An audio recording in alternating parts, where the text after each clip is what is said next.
I left Innamincka the next morning, heading for Lyndhurst down the new Strzlackie Track. The track I should have gone along is that one over there.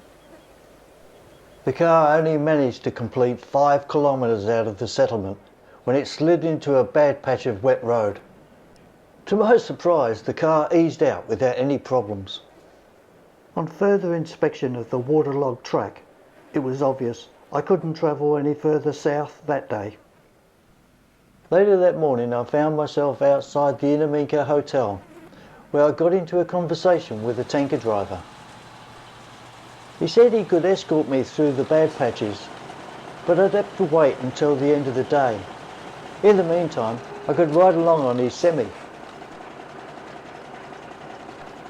The isolated oil rig was north of Innamincka, and we were travelling through similar landscape that Burke, Wills, King and Gray traversed on their up journey to the Gulf of Carpentaria in 1860.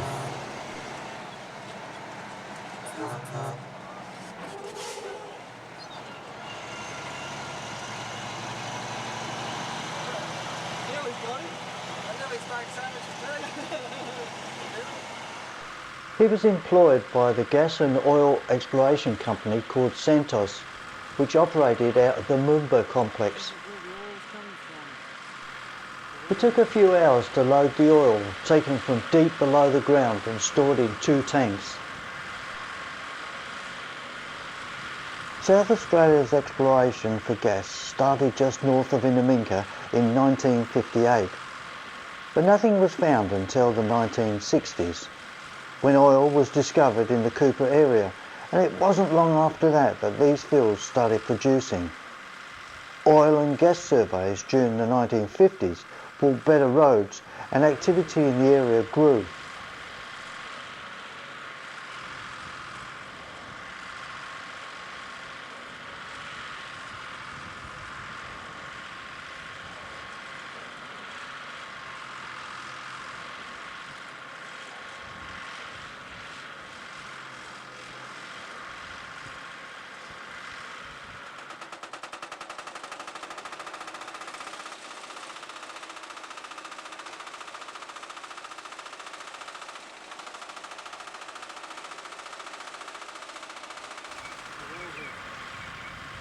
And now we're about 4 hours waiting for these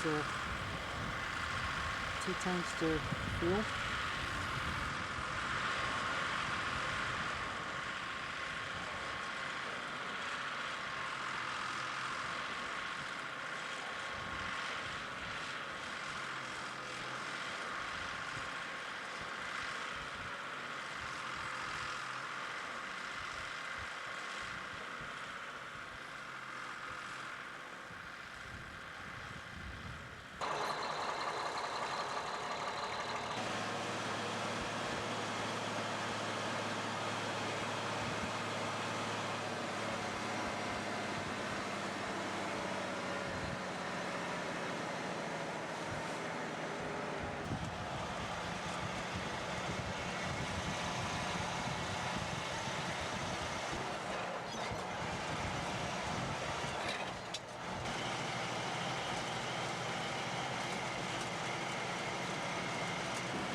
There's that car up here that I wet down last night.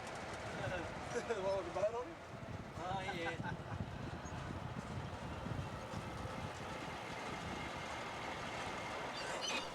When we arrived at the wet spot that stopped me that morning, I attempted to drive through it on my own, but the car stalled in the middle of a river of water that stretched at least 1 kilometre along the track.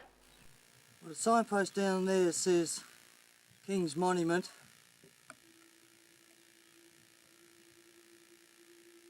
It's about 20 kilometres out of Innamincka. I got towed through a couple of big bogs by those guys that were with today. I dropped the exhaust again when I was coming through the bog, jammed the rear of the exhaust right up and over the back axle. I had to take the wheel off, the springs off, and also the shockers off to prise it loose. I've come to the conclusion that this is definitely not the right country for this type of car. Car's okay, it's just the clearance. Just cannot handle it. The next few days the car would have to travel without the exhaust. Actually, that's not quite right. The pipes from the manifold were still there. The bent tubing spent the rest of the journey back to civilization in the novel position on top of my roof rack. They told me the track from here on was better and I should be okay to continue on my own. It was now late in the day, so I set my tent up just off the track and spent the night in the bush.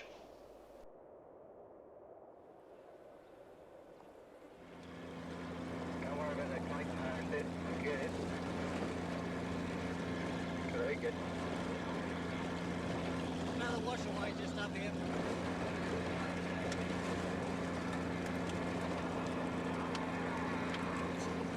Yes, I reckon they're pretty close to the dog meat.